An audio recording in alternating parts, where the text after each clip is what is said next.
On est rendu au B, trouver le chemin critique et le temps minimal de fabrication d'une chaise. Alors, trouver le chemin critique, B. Le chemin critique, c'est le chemin qui va permettre de fabriquer la chaise dans le moins de temps possible. Donc, pour trouver le chemin critique, on va énumérer tous les chemins possibles entre le départ et la fin. Il y en a seulement 3. Celui-là, celui-là en passant par C, et celui-là en passant par G. On va les énumérer et on va trouver le temps de chacun.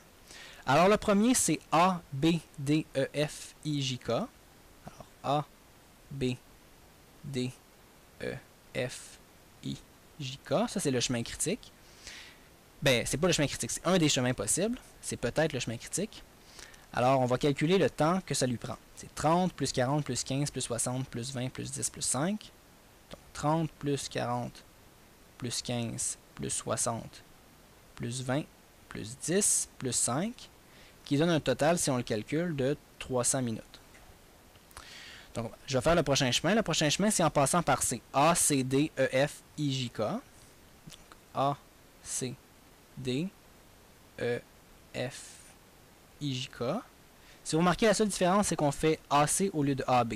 Donc, il y a juste le début qui va changer. Ça va être 30 plus 10, le temps de faire l'étape C, plus 15, plus 60, plus 20, plus 10, plus 5. Qui va donner en fait une différence de 30 minutes, on s'en doute. Donc, 270 minutes. Et le dernier chemin, c'est en passant par G. Donc, on a GH, GH, IJK. Alors, chez additionne, on a 100 plus 40 plus 10 plus 5 qui donne un temps de 155 minutes. Alors, le chemin critique. Le chemin critique, c'est le chemin qui va permettre de fabriquer la chaise le plus rapidement possible, donc sans prendre de retard.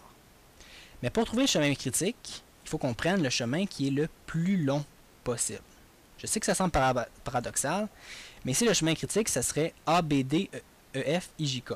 Donc c'est A, B, D, E, F, I, J, K. Et le temps que ça prend, c'est 300 minutes. Donc ça prend 300 minutes de fabriquer une chaise versante comme ça, ou 6 heures. Pourquoi, par exemple, c'est pas le chemin GH et JK? Bien, parce que si on regarde ce chemin-là, pensez-y. Si, par exemple, justement, on commence par faire l'étape G, pendant qu'on fait les autres étapes en parallèle, on fait l'étape G, on fait l'étape H, mais là, on doit attendre, parce que ça fait seulement 140 minutes qu'on travaille. Donc, 140 minutes, OK, mais de l'autre côté, on n'a pas terminé toutes les étapes. Si on regarde combien ça fait, ça, 30 plus 40 plus 15 plus 60 plus 20, 30 plus 40 plus 15 plus 60 plus 20, ça fait 70, 85, 145, 165. Donc, c'est supposé prendre 165 minutes. Donc, même si on a fait GH en premier, ça fait seulement 140 minutes qu'on travaille. Donc, on n'a pas eu le temps de terminer les autres étapes. Donc là, on va devoir attendre et pour que justement le chemin critique puisse se passer. Donc, c'est le minimum de temps. C'est pour ça qu'on va prendre celui qui est le plus long. Celui qui est le plus long va faire en sorte que toutes les étapes vont avoir eu le temps de se terminer le plus rapidement possible. Et c'est pourquoi le chemin critique, c'est A, B, D, E, F, I, J, K. Pour un total de 300 minutes.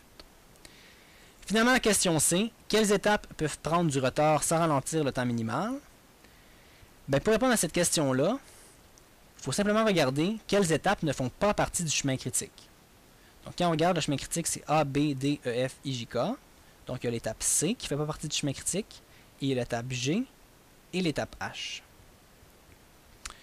Donc, C, est-ce qu'il peut prendre du retard? Eh bien oui, il peut prendre du retard. Parce que quand on y pense, regardez, on fait l'étape A, on fait l'étape B, ça a pris 70 minutes. On fait l'étape A, on l'avait déjà fait. Et maintenant, on est rendu à faire l'étape C qu'on fait en parallèle, mais ça prend juste 10 minutes. Tandis que l'étape B, on en prend 40. Donc, pendant que quelqu'un fait l'étape B qui en prend 40, eh bien, la personne qui fait l'étape C pourrait perdre jusqu'à 30 minutes. Donc, on pourrait prendre 30 minutes de retard sur l'étape C, sans affecter le temps de fabrication d'une chaise. Alors, l'étape C peut prendre jusqu'à 30 minutes de retard. C'est le même principe ici pour G et H. Je l'ai calculé tantôt, le temps qu'on fasse A, B, D, E, F jusqu'à I, on est rendu à faire I, ça prend 165 minutes. De là à là, 165 minutes.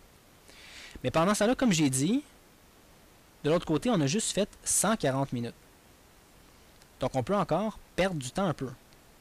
En tout, sur l'étape G et l'étape H, on pourrait perdre jusqu'à 25 minutes dans les deux. Donc on pourrait perdre, mettons, 10 minutes pour l'étape G, puis on pourrait perdre 15 minutes pour l'étape H.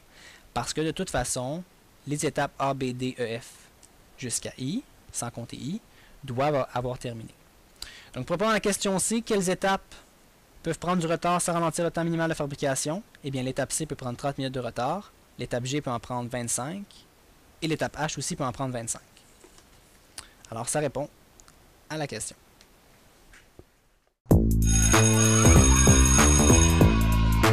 Il y a des jours où on a vraiment besoin d'un coup de pied pour faire nos devoirs, mais il y a des moments où on a surtout besoin d'un coup de main. Pour ça, il y a Allo Prof, des enseignants super cool répondent à tes questions du lundi au jeudi de 17h à 20h. Tu peux les rejoindre par téléphone au 1-888-776-4455 ou dans leur cyberclasse sur alloprof.qc.ca. Et la bonne nouvelle, C'est que c'est gratuit. Profite-en! profite-en!